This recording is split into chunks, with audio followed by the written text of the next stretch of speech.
NEW is a commissions exhibition. I've assembled 8 projects by 10 different artists from around Australia, and each of them had the opportunity to create a new work especially for the exhibition. It's a really lovely opportunity for us to be able to offer artists to work on a scale of this size with the support of ACCA's install team and the curatorial guidance.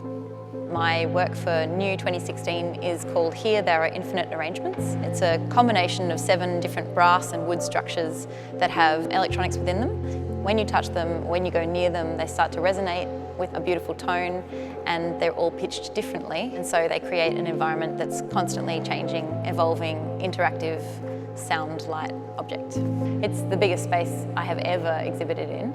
I like my objects to be at a scale that isn't intimidating to people, but that it is something that conjures up a direct correlation between the size of the individual and then the object that they're encountering. And then also, because the space is very acoustically resonant, we had to think about how the notes from the objects would transmit around the room or diffuse or sustain.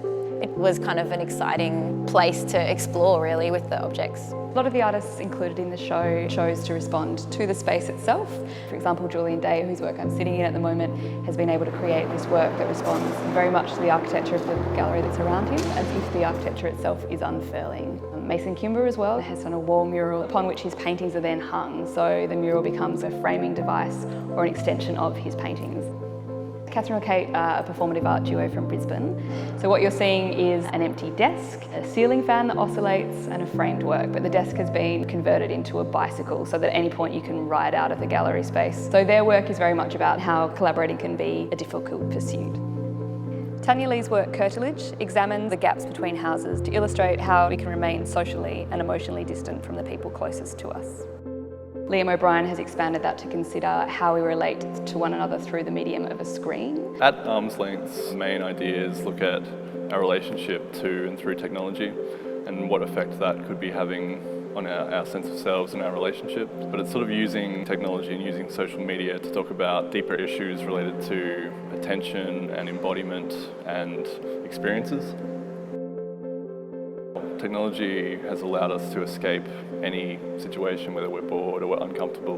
We can just dive into our phones and we're constantly escaping being present. Jacobus Capone's video work similarly examines his relationship with his father, so it's quite a personal work that was filmed over the duration of 6 months. And so through time spent together and through the language of music, father and son repair bonds.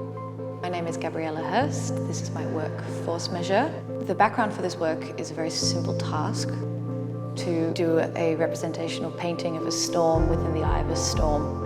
It stems from questions surrounding how much buffer is needed between a creative act and a destructive force. The paintings, which are on either side of the room, very little remaining on them as the ghosts of the storm that happened. I think it's really important. It encapsulates the process of trying to film this that was fraught with failure and questions what a failure of representation is in this. It wasn't until I sort of assembled those projects that I started to see that there were in fact things that tied the works together. So there's a strong interest in negotiating or navigating a tension or a threshold of some kind. The artist's relationships with themselves or with other people, how the audience encounters an art object, or it might be about art's relationship with the space in which it's exhibited.